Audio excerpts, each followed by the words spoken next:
네, 시청자 여러분 안녕하십니까? 뉴스타트 3부 시작합니다. 첫 소식입니다. 서울 시내버스 파업이 이틀째를 맞았습니다. 어제에 이어서 오늘도 시민들의 불편이 불가피할 것으로 보입니다. 노사 간의 임금 협상이 결렬되면서 서울시 버스노동조합은 어제 새벽 4시부터 무기한 파업에 돌입한 상태인데요.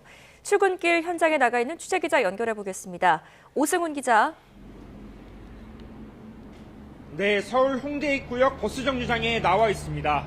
네, 저희가 1시간 전에도 오승훈 기자를 연결했었는데요. 1시간 전에 비해서는 지금은 사람들이 많이 보이네요. 현장 상황이 어떻습니까? 네, 이른 아침이다 보니 주변은 아직 어두컴컴한 모습입니다.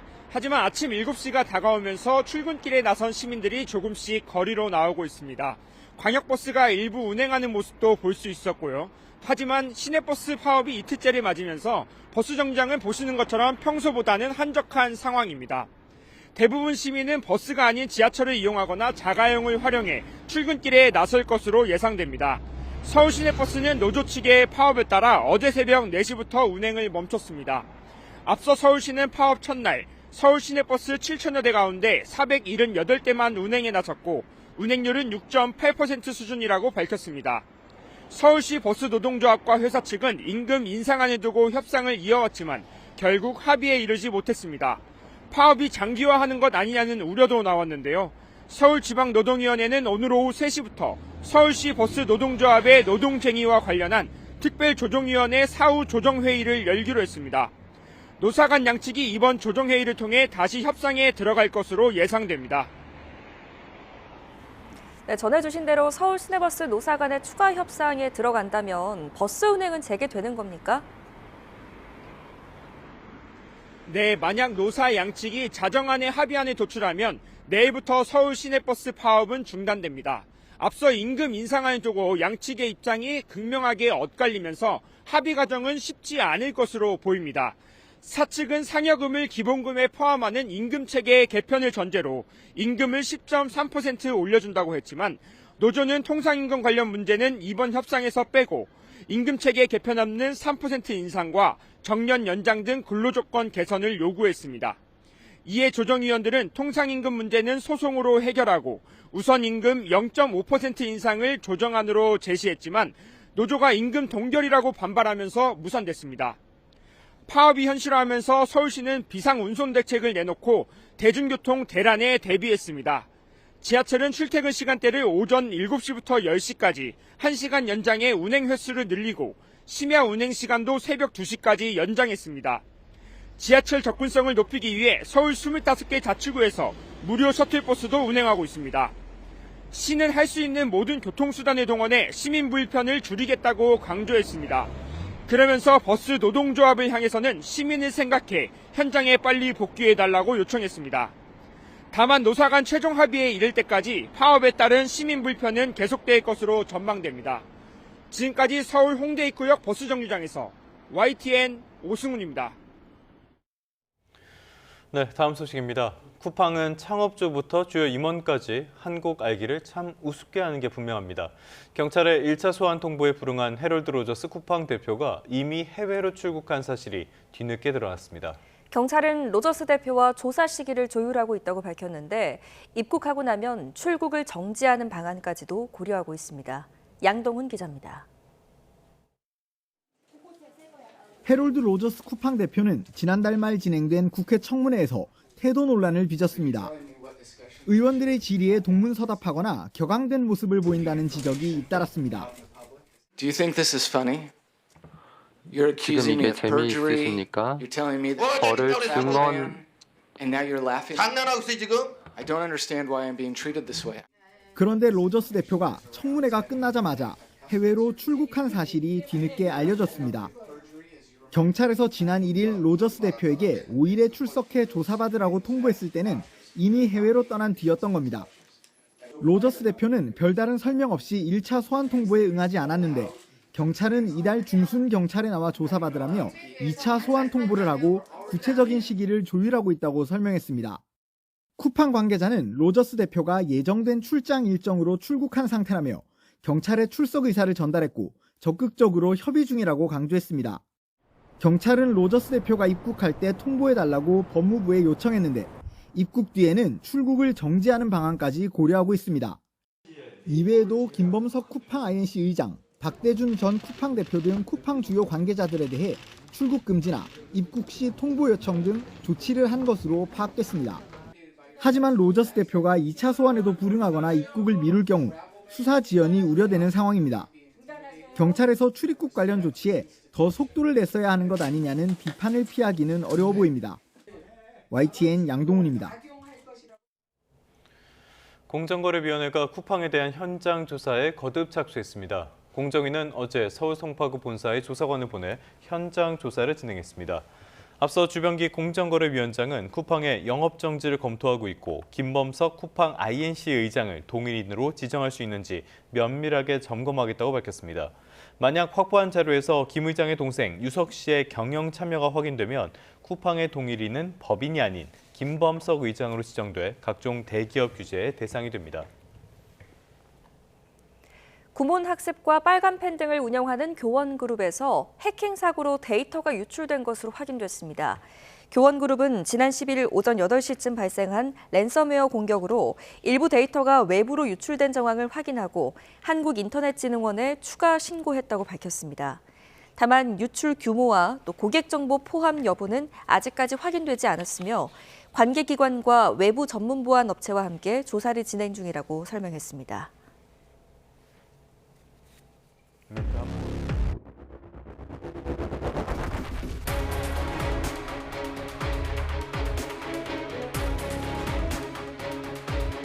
피고인 윤석열에게 사형을 구형합니다.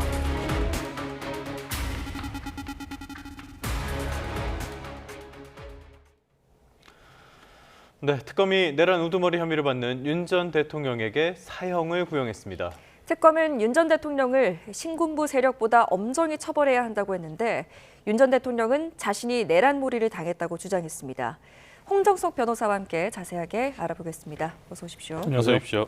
내란몰이, 이거는 좀 이따가 찾아보겠습니다.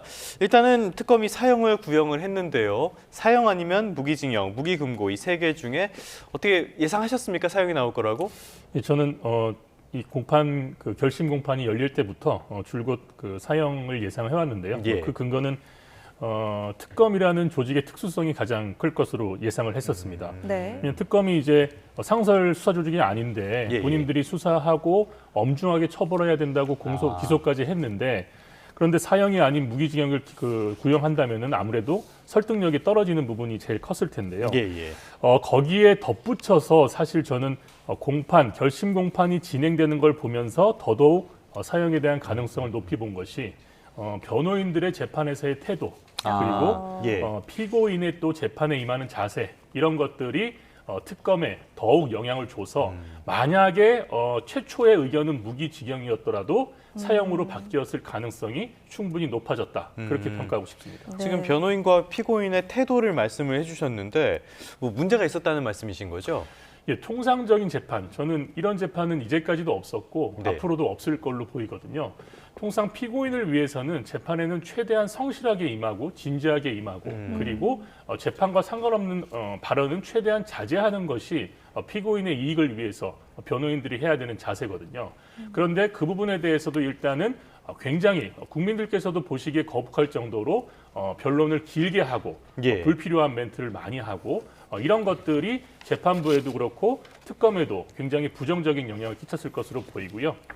피고인도 역시 범행을 아무리 부인하더라도 이런 사회적인 물의를 일으킨 데 대해서는 송구하다 이런 말 정도는 할 수 있는 건데 어제 윤석열 전 대통령의 최후 진술을 보더라도 사과 내용은 전혀 없고 오히려 지지자들에 대해서 기도를 하겠다 이런 말로 최후 진술을 한 것으로 보아서 예. 그런 것들이 굉장히 부정적이고 이제까지 통상적인 재판과는 매우 다르다 이렇게 볼 수 있을 것 같습니다. 네, 태도를 짚어주셨는데 태도 말고 특검이 사형을 구형한 그 법적 근거는 어떤 게 있었다고 보십니까? 이 법적 근거는 일단 내란의 위법성을 인정하기 위해서는 이제 요건 중에 가장 중요한 두 가지.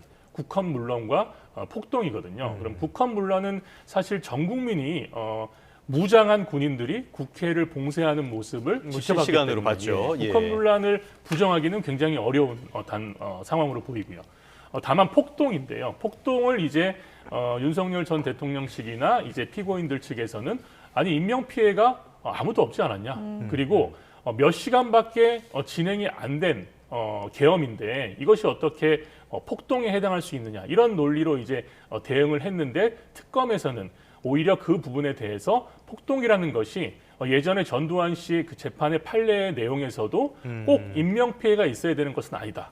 그리고 지구 한 바퀴를 돌아서 브라질의 판례까지도 이제 특검에서는 분석을 했었거든요. 그래서 브라질에서 최근에 그런 그랬죠. 이제 쿠데타에 이제 선고를 하면서 폭동에 대해서 유혈 사태는 굳이 필요한 요건이 아니다. 이렇게 또 판결을 한 사례가 있습니다. 따라서 네. 국제 사례까지 분석을 해서 특검에서는 국헌문란과 폭동의 요건에 해당하기 때문에 그렇기 때문에 엄히 처벌해야 되고 그리고 추가적으로 제가 봤을 때는 30년 전에 그 계엄에 대한 내란에 대한 판결과는 크게 달라진 부분이 예. 30년 전의 민주주의와 그리고 지금의 민주주의의 우리나라 상황은 크게 다르지 않습니까? 따라서 30년 동안 이렇게 쌓아온 민주주의에 대해서 거기에 대해서 훼손을 했다는 부분에 대해서도 굉장히 큰 그런 불법적 요소로 봤을 것으로 보입니다. 예. 조금 전에 말씀을 해주신 것처럼 우리에게 내란죄 사례가 어떤 게 있나 찾아봐도 사례 자체가 그렇게 많지는 않은데요. 김대중 전 대통령에게 사형이 선고된 사례가 있는데 이거는 좀 말이 안 되는 거니까 제쳐두도록 네. 하고요. 전두환 씨가 1심에서 사형을 받았었죠. 맞습니다. 그다음에 무기징역으로 감형되지 않았습니까? 맞습니다. 당시는 어떤 논리였습니까? 말씀드린 것처럼 그 당시의 민주주의는 사실은 아직 성숙하지 않은 민주주의에 이제 해당할 수도 있겠는데 예. 어쨌든 당시에는 그런 국헌문란은 당연하고 폭동 그리고 유혈 사태 그리고 내란 살인까지 같이 기소가 된 부분이었습니다. 예. 따라서 이런 부분들이 전부 고려가 되고 그런 인명 피해에 대한 부분이 가장 크게 고려가 되어서 사형이 1심에서는 선고가 됐었고요. 2심부터 무기징역으로 감형이 됐는데 그 이유는 이제 무슨 대한민국 발전에 좀 공헌을 했다든지 그런 부분들이 좀 고려가 됐는데 사실 제일 상징성이 있는 선고와 구형은 1심이었고 1심에서는 말씀드린 것처럼 그런 여러 가지 요소들이 고려되어서 사형이 구형되고 실제적으로 선고도 이루어졌던 것으로 보입니다. 네. 그런데 우리나라는 사형이 선고는 돼도 집행은 되지 않는 나라 아닙니까? 맞습니다. 이게 사형이 내려졌다는 거에 대해서 어떤 좀 상징이 있을까요? 사형이 실제 집행이 안 될 걸 알면서도 특검에서 사형을 구형한 이유는 이러한 범죄를 다시는 행해서는 안 된다는 그런 예. 상징적인 구형의 의미도 있었을 것으로 보입니다. 물론 사형을 구형하면서 한편으로는 부담이 있었을 것으로 보입니다. 왜냐하면 어차피 집행도 안 되는데 사형을 구형하는데 뭔가 타당하지 않은 측면이 있지 않냐 이런 비판도 있을 것이기 때문에 네. 그런 부분들도 고려가 됐을 테지만 예. 어쨌든 이번 부분 이번에 이제 비상계엄 즉 불법적인 내란에 해당하는 이런 계엄에 대해서는 일벌백계하고 국민들에게 이러한 부분에 대해서는 강력하게 처벌을 하겠다는 그런 국가적인 메시지도 담겨 있는 것으로 보시면 될 것 같습니다. 알겠습니다. 특검 쪽에서도 고심이 많았을 것 같은데요. 그런데 이런 회의 초기부터 무기 금고는 아예 거론이 안 됐던 것 같아요. 이 부분은 아예 배제한 배경은 뭐라고 보십니까?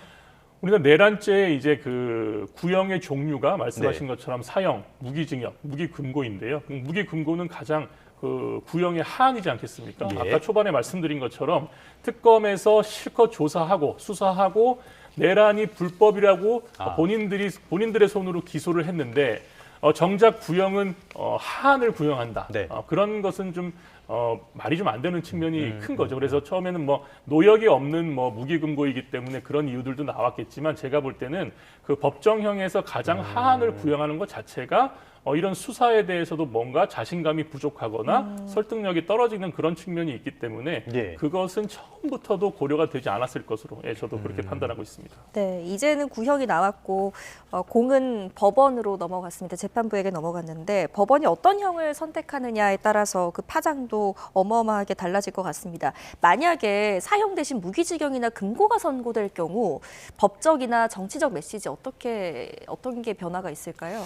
제가 볼 때는 법원에서도 무기금고는 이제 아직 생각도 안 할 것 같고요. 예. 왜냐하면 이제 그 부분도 지금 구형이 그렇게 이루어졌고 과거의 사례에서도 내란에 대해서 무기금고 이런 형태가 나온 적은 있지도 않거든요. 따라서 예. 그 부분을 배제한다고 하면 이제 법원에서 어떤 결론을 내릴까.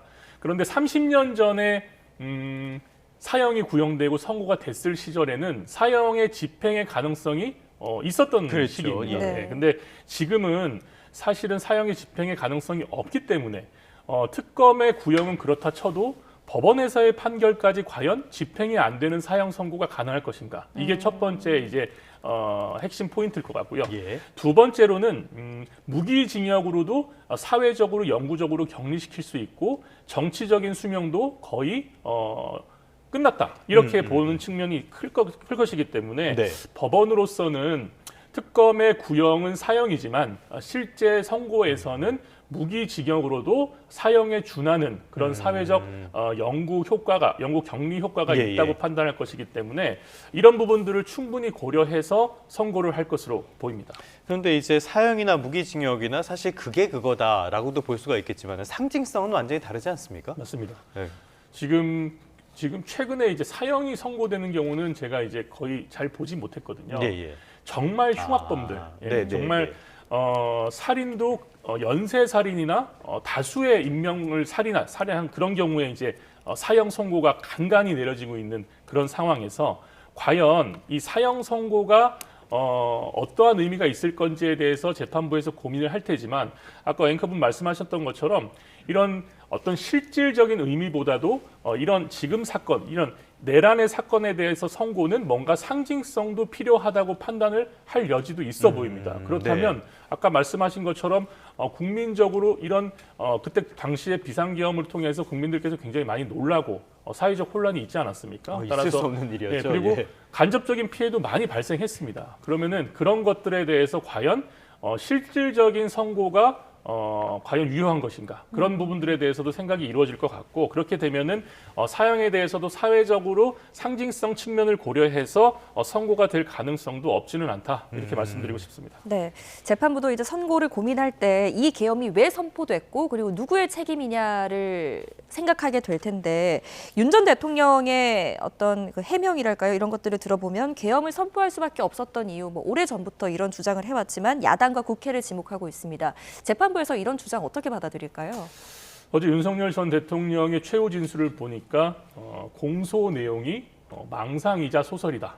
예. 이런 게 이제 핵심이었고요. 그리고 예. 망상이자 소설인 이유는 본인은 야당의 그런 입법 폭주 때문에 이런 적법하고 정당한 이런 그 행정이 불가능한 그런 상황에서 경고성의 계엄을 한 것에 불과하다. 이런 논리지 않습니까? 네. 그런데 과연 우리나라 국민 중에 지금 상황에서 비상계엄이 과연 가능한 것인가? 그 부분에 있어서도 사실 그런 비상계엄도 망상이자 소설에 가까운 그런 행위에 해당할 가능성이 제가 볼 때는 높아 보이거든요. 예. 그래서 지금 재판부에서는 윤석열 전 대통령의 이런 최후 진술 그리고 변호인들의 변론에 주목하기보다는 실질적으로 나온 그런 증거들 그리고 관련자들의 진술 이런 것들에 집중해서 판단을 할 것으로 보입니다. 그렇게 되면 가장 중요한 것이 과연 이 계엄이 언제부터 설계가 됐고 누구의 생각에서 나와서 누구의 지시에 의해서 행해졌는지가 가장 중요한 포인트일 텐데요. 거기에 이제 가장 스모킹 건은 이제 노상원 그 사령관의 그 수첩 그리고 그 당시에 국무회의 당시에 오갔던 내용들 그리고 윤석열 전 대통령이 발표한 계엄 예. 내용 이런 것들이 종합적으로 작용할 것으로 보여서 실질적으로 지금 결심 공판 다들 지켜보셔서 아시겠지만 그 공판의 이런 변론 내용이 어떤 재판의 실체와 크게 관련성이 있지는 않아 보이거든요. 따라서 재판부에서도 시간을 무한대로 준 것이 만약에 정말 핵심적인 내용들의 변론이 이루어지는 상황이었으면 재판부에서 소송 지휘권을 행사해서 본인들도 참여를 충분히 했을 것입니다. 예. 그런데 가만히 두고 본 것은 그냥 그 내용에서는 크게 본인들이 주목할 내용이 없기 때문에 시간을 충분히 주고 네. 오히려 나중에 절차적 정당성에 대한 시시비비를 피하기 위해서 그런 식으로 임했던 것으로 저는 보거든요. 따라서 재판부도 말은 이제 여러 이제 실언들도 나오고 했지만 철저한 계산된 전략에 의해서 결심 네. 공판을 진행했다. 저는 그렇게 보고 싶습니다. 뭐 당시에 민주당 쪽에서 비상계엄을 이야기할 때 진보와 보수를 가리지 않고 허황된 이야기다 이런 비판이 많았었는데 이게 현실이 됐으니까요.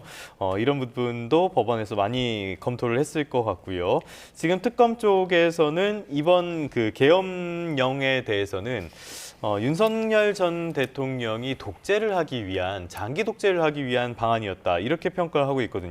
반대로 윤 전 대통령 쪽에서는 장기 집권에 대한 이런 의혹에 대해서는 강하게 부인을 하고 있습니다. 법원에서는 어떻게 판단할까요?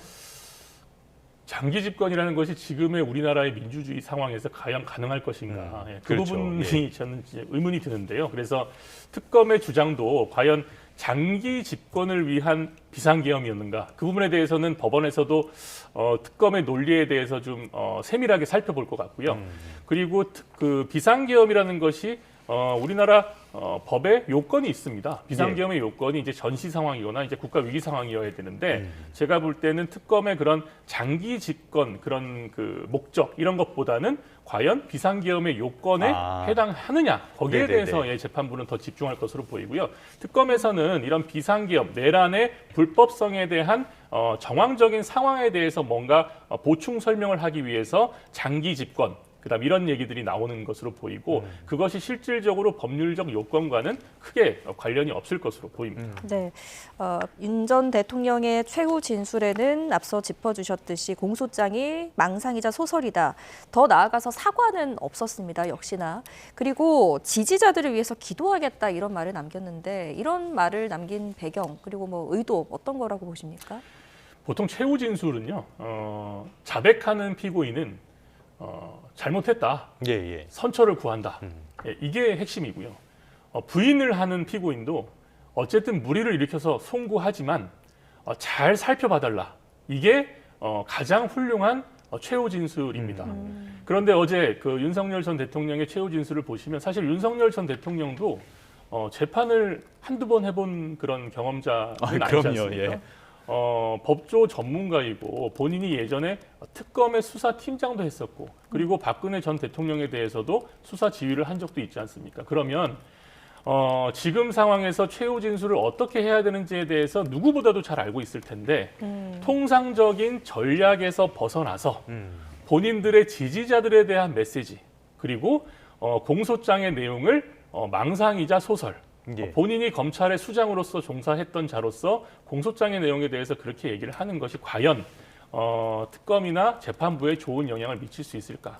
그 부분에 대해서는 저는 의문이 들고요. 본인이 지금 계엄을 하고 계엄 이후에 거의 1년 동안 매일 쉬지 않고 재판을 받고 수사를 받고 있지 않습니까? 따라서 네. 어느 정도 판단력이 지금 통상의 본인의 원래의 법조인 모습에서 많이 벗어났다. 그래서 그런 벗어난 모습에서 나온 진술이기 때문에 사실 그렇게 바람직한 전략도 아니고 통상적으로 이루어지는 그 진술도 아니다. 저는 그렇게 보고 싶습니다. 알겠습니다. 어떤 계산을 하고 저런 말 한 건지 모르겠지만은 일단 본인에게 그렇게 큰 도움이 될 것 같지는 않습니다. 어제 결심 공판도 상당히 길게 이어졌고요. 오늘 새벽에나 끝났다고 하는데요. 현장 분위기는 어떤 것으로 파악됩니까? 어제 현장 분위기는 뭐 지난주랑 크게 초반에는 다를 게 없었습니다. 예. 저는 초반에 지기현 재판장이 오늘 시간에 대해서 철저하게 분배를 하고 시작을 할 것으로 봤는데 그런 시도는 없었고요. 오후까지는 그런 지난주와 비슷한 분위기로 진행이 됐고 제가 알기로 한 5시경까지도 윤석열 전 대통령 측에서 13개의 주제로 변론을 준비했는데 7개의 주제가 진행되고 있었으니까 반도 못한 상황이었거든요. 그러면은 네. 제가 볼 때는 그런 시기였으면은 지난주와 마찬가지로 자정이 될 때까지도 윤석열 전 대통령의 증거 조사가 진행되고 그럼 구형은 오늘을 넘길 수도 있겠다. 저는 그렇게 판단을 하고 있었거든요. 그렇게 되면 변호인 측의 또 이제 전략인지는 모르겠지만 변호인 측에서는 밤 늦게 즉 자정이 넘긴 시간에 변호인의 최후 변론이라든지 피고인들의 최후 진술을 하는 것은 또 적법하지 않다. 네. 뭐 절차적 본인들의 이제 그런 방어권에 훼손된다. 이런 주장을 할 것으로 저는 봤거든요. 그렇게 되면 또다시 기일이 잡힐 가능성도 없지 않아 보였는데 오후 들어서 그 분위기가 급변했습니다. 갑자기 지기현 재판장이 이제 시간에 대한 언급을 시작했습니다. 네. 본인들이 6시간을 쓰기로 했는데 지금 네네네. 몇 시간이 지났다. 그러니까 몇 시까지 끝내주라. 그리고 다른 피고인들 변호인들에 대해서도 최후 변론이랑 최후 진술이 몇 분 걸릴 것 같냐. 특검에도 구형 시간이 몇 분이냐. 이제 지기현 재판장 입에서 시간에 대한 언급이 나오기 시작하면서 예. 재판이 이제 급속도로 진행이 됐습니다. 즉 네. 형사소송법에 따라서 지기현 재판장이 드디어 소송 지휘권을 행사한 것으로 보이고요. 그에 따라서 구형이 그나마 당일 어제 당일인 오후 9시 정도로 저는 기억이 되는데요. 그때부터 이제 진행이 됐고 네. 재판도 특별한 소란 없이 오늘 새벽에 마칠 수 있었던 것으로 그렇게 보입니다. 네. 자, 윤 전 대통령 측의 서증 조사에만 11시간 넘게 걸렸고 또 첫 결심 공판에서도 김용현 전 장관 변호인 측이 또 오랜 시간을 쓰면서 비판을 받기도 했는데 이런 행동들 방어권 행사라고 봐야 할까요? 아니면 비판을 피하기 어려운 부분들이 있다고 보십니까? 저는 이건 방어권 행사가 아니라 방어권 훼손이라고 저는 생각을 합니다. 예. 아까 말씀드렸다시피 변호인들의 형사 공판에서의 가장 큰 덕목은 피고인들을 위해서 변론을 하는 겁니다. 그런데 증거 조사라는 것은 사실 증거 채택이 다 되고 재판부에서 채택 여부가 결정되고 증거를 그냥 설명하는 그런 시간이거든요. 그래서 그 증거에 대해서 설명을 아무리 해봤자 사실은 재판부는 그 증거를 직접적으로 보고 판단을 하기 때문에 증거 조사의 시간을 길게 쓸 이유가 통상적으로는 전혀 없습니다. 예, 예. 네. 따라서 그 부분에서 이 변호인들이 과연 이것이 나오는 얘기는 전략이라는 얘기들도 많이 나오는데 제가 볼 때는 전략에 해당할 수도 없다. 이 부분. 그리고 이런 현상이 나오게 된 가장 큰 이유는 제가 볼 때는 방송 중계 때문으로 보입니다. 만약에 이것이 방송 중계가 안 되었다면 이렇게 할 이유도 없고 변호인들의 발언이 나중에 영상으로 나갈 일도 없지 않습니까? 예, 예. 그렇다면은 본인들의 발언이 중요한 상황이 아니게 되면은 재판이 이렇게 늘어질 이유도 없었을 텐데 제가 볼 때는 이제 특검법이나 이제 그런 국민의 알 권리를 위해서 도입된 방송 촬영, 네네네. 방송 이 가장 큰 영향을 미쳤을 것으로 보이고 그래서 변호인들의 전략이라면 방송을 최대한 활용해서 본인들에게 유리한 여론을 좀 이끌기 위한 그것이 전략이라면 전략이었을 테지만 그것은 재판의 전략에 해당하지는 않는다. 그렇게 보고 싶습니다. 어쩌면 특검법에 들어간 이례적인 방송 중계에 대한 이 내용이 오히려 발목을 잡은 측면도 있는 것 같고요. 정치인들이 시간 끌기 전략을 쓰는 경우가 상당히 많은데 결과적으로 그렇게 좋은 결과로 돌아온 적은 별로 못 본 것 같습니다. 박옥수 특검보 12.3 비상겸이 왜 내란인지 이야기를 하고요. 윤 전 대통령이 반성하지 않는다. 이러면서 사형을 구형을 했는데요. 당시에 윤 전 대통령의 반응도 지금 전해져 있습니다. 어떤 반응을 보였답니까?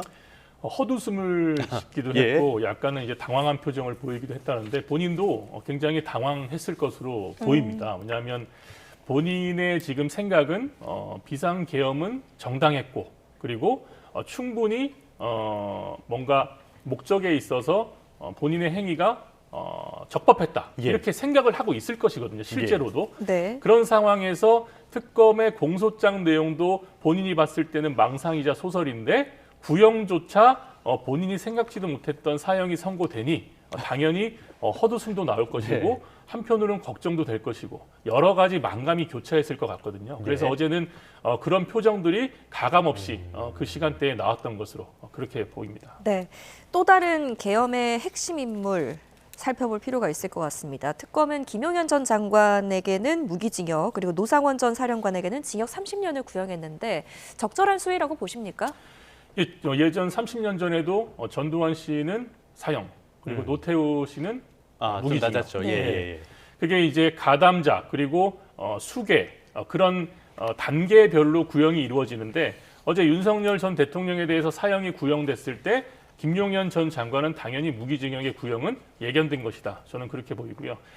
관련자들도 그 밑에 이제 유기징역형에 대해서 이제 구형에 대해서 고민을 했을 텐데 예전의 사례도 참고를 했을 테고 다만 단계적으로 가담 정도와 가담의 모의 정도 그리고 본인의 의지 정도에 따라서 그 형량이 결정될 것으로 보입니다. 알겠습니다. 이 형량들 어떻게 나올지 보고요. 다음 달 19일에 일단 1심 재판 결과는 나온다고 합니다. 19일 1심 재판 결과에 앞서서 당장 16일 내일 모레네요. 오후 2시에 특수공무집행 방해 혐의에 대한 윤 전 대통령 1심 선고가 진행이 되는데요. 이게 윤 전 대통령이 받는 첫 선고잖아요. 맞습니다. 전망은 어떻습니까? 내란 관련돼서 최초로 선고를 받는 것이거든요. 예. 기존에는 지금 그 내란에 대한 이제 그 실질적인 몸통에 대한 그 범죄에 대한 구형조차 이루어지지 않은 상황이었기 때문에 예상이 조금 어려웠습니다만 어제 사형이 구형되면서 16일에 나올 선고에 대해서도 지금 관심이 굉장히 높아지고 있는데 네. 제가 볼 때 어제의 구형이 선고에 영향을 미쳤을 것으로 보이거든요. 재판부에서 이 내란의 부수적인 행위들에 대한 이제 선고가 먼저 이루어지는 것에 대해서 부담이 굉장히 컸을 것으로 보입니다. 네. 그런데 다행히도 구형이 내란의 본 행위에 대한 재판에 대한 구형이 나왔기 때문에 그 부분에 대해서 어느 정도 참고를 해서 선고가 내려질 것으로 보이고요. 그리고 그 16일 선고하는 재판장이 내란의 그런 본 행위의 재판과 이 재판은 별개다 이렇게 예. 얘기를 했었거든요. 따라서 그런 부분들도 감안을 해서 고려한다면 16일 날 선고되는 재판부에서는 지금 그 행위들에 대한 위법성에 대한 요건이라든지 그리고 위법성의 정도라든지 이런 것들에 대해서 엄중히 판단을 하고 있을 것으로 보이고 예. 부수적인 행위들에 대해서 위법 행위에 대해서 만약에 유죄가 선고된다면 이 부분 역시 2월 19일에 있을 선고에도 영향을 미칠 것으로 그렇게 보입니다. 네. 하지만 이 건들로 끝나는 것이 아니라 윤 전 대통령이 피고인으로서 재판을 받고 있는 것들이 굉장히 많지 않습니까? 이런 그 지금 내란 우두머리와 체포방해 사건 1심 재판 제외하고서라도 6개의 재판이 남아 있는데 앞으로 재판 일정 어떻게 전망하십니까? 네, 말씀하신 것처럼 뭐 국가보안법 위반이라든지 여러 가지 직권남용 혐의로 지금 6건의 재판이 예정돼 있습니다. 따라서 올 상반기에는 거의 재판을 받으면서 보내야 될 것으로 보이고요. 예. 윤석열 전 대통령이 이 재판을 받으면서 지금 1월 16일, 2월 19일 선고도 있지 않습니까? 따라서 선고가 나오면 또 항소를 할 테고 이 본안 재판에 대해서도 항소심이 진행되면서 다른 재판들도 다 받고 이렇게 돼서 지금 윤석열 대통령이 이제 얘기도 했지만 네. 굉장히 이 재판에 대해서 준비하기도 지금 굉장히 힘든 상황이고 여러 가지 애로사항이 많다고 했는데 실제적으로도 이 재판이 8개가 돌아가게 되면 본인도 본인이지만 변호인들 측면에서도 뭔가 큰 변화나 약간의 심경의 변화 같은 것들이 있을 가능성도 제가 볼 때 있어 보이거든요. 따라서 2월 19일 날 선고가 나오는 걸 보고 그 이후에 윤석열 전 대통령이나 관련된 피고인들이 어떤 자세를 취할지에 대해서도 지켜보시는 것이 좋을 것 같습니다. 알겠습니다. 자, 이제 끝으로 이 부분 한번 살펴봐야 되겠습니다. 윤 전 대통령의 1심 결심 공판 굉장히 많은 기록을 새겼어요. 횟수로는 2차례 이렇게 진행된 것도 있었고요. 기간으로는 나흘이나 걸쳐서 32시간이나 걸리는 이런 모습들이 연출이 됐습니다. 이게 사회 전반에 어떤 파장을 남기게 됐고 어떤 시사점이 있다고 보십니까? 1차적으로는 그 재판에 대한 이제 국민들의 인식이 어떻게 작용할지가 이제 저는 좀 걱정이 되는 것이요. 형사 재판이 통상적으로 아까도 말씀드렸지만 이렇게 이루어지는 경우는 거의 전무하거든요. 예. 따라서 앞으로도 이 재판을 받을 때 과연 본인의 범죄에 대해서 재판을 충실히 받는 것보다는 그 외에 그런 발언들이나 그런 전략을 통해서 뭔가 혼란을 주는 그런 사태들이 많이 발생하지 않을까. 특히 예. 정치인들이나 유력 그 기업인들이나 이런 분들이 이제 재판을 받을 때 이런 선례를 활용하는 그런 악용되는 사례가 있지 않을까. 그것이 좀 걱정이 되고요. 그리고 소송 지휘권이라고 명백히 법에 규정이 돼 있는데도 불구하고 이번 재판부가 그것을 초반부터 효율적으로 사용하지 못함으로 인해서 재판이 굉장히 늘어진 측면이 있었거든요. 그렇죠. 따라서 예. 사법부도 이 부분에 대해서 뭔가 점검이 필요하고 앞으로는 이런 중요한 재판에 있어서는 특히 더 소송 지휘권을 적극적으로 행사하는 그런 쪽으로의 뭐 내규 규정이나 이런 네. 것들이 신설될 가능성도 있어 보입니다. 그리고 마지막으로는 이제 굉장히 시민들이나 우리 일반 국민들이 재판을 받을 때는 이런 모습은 상상할 수가 없거든요. 그럼요. 이렇게 받았다가는 오히려 더 본인이 가중처벌만 받는. 처벌을 3년 예. 받을 것을 5년, 7년 받을 수도 있기 때문에 이것은 굉장히 좋은 재판 전략이 아니다라는 걸 다시 한번 말씀드리고 싶고 이런 부분들에 대해서 내란이나 비상계엄이나 이런 것들에 대해서 이미 국가적인 혼란이 한번 이루어졌는데 재판에 있어서도 다시 한번 국민들에게 굉장히 피로감을 준 데 대해서는 변호인들이나 재판부 측에서 뭔가 좀 반성하는 그런 좀 모습도 있어야 된다. 저는 그렇게 보고 싶습니다. 네, 알겠습니다. 윤 전 대통령 사형 구형과 관련한 이슈들 홍정석 변호사와 함께 짚어봤습니다. 잘 들었습니다. 고맙습니다.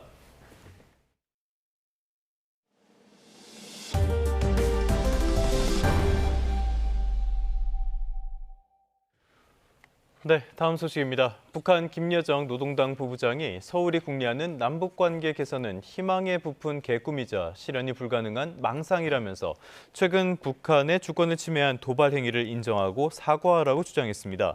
김 부부장은 조선중앙통신을 통해 발표한 담화에서 한국통일부가 자신의 담화에 소통과 긴장 완화에 여지를 뒀다는 한심한 평가를 했다면서 이같이 밝혔습니다. 국방부는 일단 9.19 남북 군사합의 선제 복원에 관해서 다양한 방안을 검토하고 있다고 밝혔습니다. 전방 지역의 사격 훈련과 야외 기동 훈련 중지가 우선적으로 거론됐는데요. 9.19 군사합의 복원이 가시화하는 모습이긴 합니다. 나혜인 기자입니다. 정부가 새해 이재명 대통령 공약인 9.19 남북 군사합의 복원 논의에 속도를 내는 모습입니다. 통일부 당국자는 지난해 선제적, 단계적 복원 의지를 밝힌 이 대통령의 광복절 경축사 이후 관계부처와 협의를 이어왔다고 전했습니다. 군사합의 복원에 비교적 신중했던 국방부에서도 다양한 방안을 검토하고 있다는 언급이 나왔습니다. 우리 군은 확고한 대비 태세를 유지한 가운데 군사적 신뢰 구축을 위한 다양한 방안을 검토 중에 있다. 정부는 오는 4월 트럼프 미국 대통령의 방중 전후 북한을 대화의 장으로 끌어내려면 지난해 대북방송 중단보다 더 나아간 긴장 완화 조처가 필요하다고 보고 있습니다. 군사합의 복원 대상으로는 전방 지역 사격 훈련과 야외 기동 훈련 중지가 우선 거론됩니다. 비무장지대 평화지대 구축이나 서해 평화 수역 설정 같은 합의 사항도 있지만 북한의 호응 없이는 어려운 대목이기 때문입니다. 남북간 신뢰 구축 수준과 군사적 영향을 종합적으로 평가하면서 9.19 군사합의의 선제적, 단계적 복원하여 군사분계선 상공의 비행금지 구역을 설정하는 방안 역시 최근 북한이 우리 측의 무인기 침투를 주장하면서 암초를 만났습니다. 다만 정부는 윤석열 정부 시절인 재작년 10월 평양 무인기 침투 때와 북한의 반응이 다르다는 점에 주목하고 있습니다. 군용 무인기를 운용하지 않았다는 우리 국방부 발표를 유의한다며 남측에 추가 설명을 요구한 건 소통할 여지를 남긴 것으로 볼 수 있다는 겁니다. 통일부는 우리 정부 대응에 따라 북한의 태도가 달라질 수 있을 거로 본다며 1%의 가능성만 있어도 관계 재개 노력을 해 나가겠다고 밝혔습니다. YTN9입니다. 다음 소식입니다. 지난 시즌 한국 시리즈 우승 문턱에서 아쉽게 멈춘 한화 선수들이 대전구장에 다시 모여 새해를 힘차게 열었습니다. 올해만큼은 반드시 우승을 이루겠다며 각오를 다지는 한화 선수들을 양시찬 기자가 만나고 왔습니다. 자신의 등번 후 50번이 새겨진 한화 유니폼을 입고 강백호가 카메라 앞에 섰습니다. 4년 연봉 총액 100억 원이라는 거액을 투자한 만큼 한화가 올 시즌 강백호에 거는 기대는 남다를 수밖에 없습니다. 문현빈과 노시환, 최은성으로 이어지는 기존 중심 타선에 검증된 외국인 타자 페라자와 강백호의 합류로 한화는 폭발력과 짜임새를 다 갖추게 됐습니다. 지난해 부상과 성적 부진의 아쉬움을 새 팀에서 만회하겠다는 각오가 큽니다. 워낙 지금 한화 타선도 좋은 선수들이 많기 때문에 제가 거기에 좀 더 도움이 되는 역할을 하면은 연결고리가 되면은 충분히 좋은 시너지가 날 거라고 생각을 해서. 시즌을 마친 뒤 결혼에 골인하면서 이제 가장이 된 하주석도 남다른 책임감으로 새해를 시작합니다. FA 미아 위기에 놓였다가 헐값에 계약하고 2군에서 시작했던 지난 시즌. 하지만 공수에서 재컨디션을 찾고 포스트 시즌에서 3할을 훌쩍 넘기는 맹타로 존재 가치를 입증했습니다. 힘들게 다시 찾아왔던 자리인 것처럼 어떻게든 뺏기지 않도록 또 최선을 다해야 할 것 같습니다. 네. 지난 신인 드래프트에서 전체 3순위로 한화 유니폼을 입은 고졸 신인 오재원도 당장 중견수 주전 후보로 분류될 정도로 기대를 한몸에 받고 있습니다.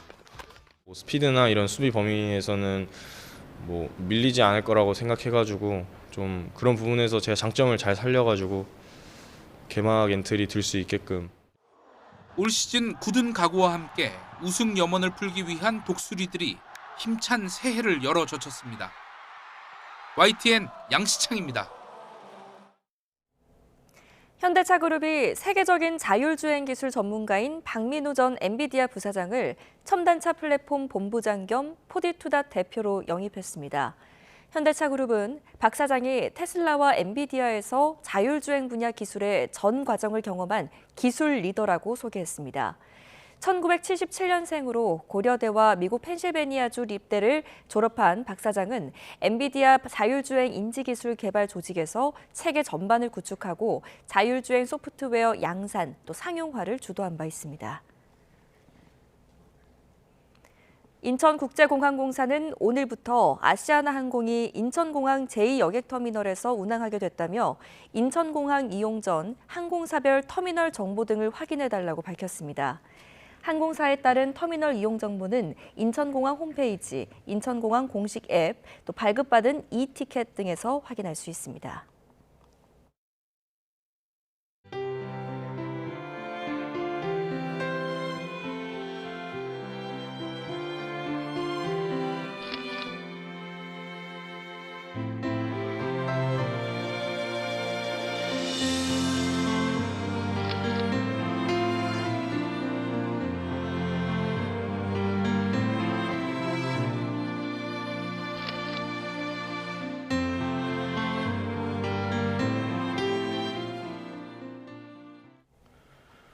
네, 끝으로 출근길 날씨 살펴보겠습니다. YTN 야외 스튜디오 연결합니다. 정수현 캐스터.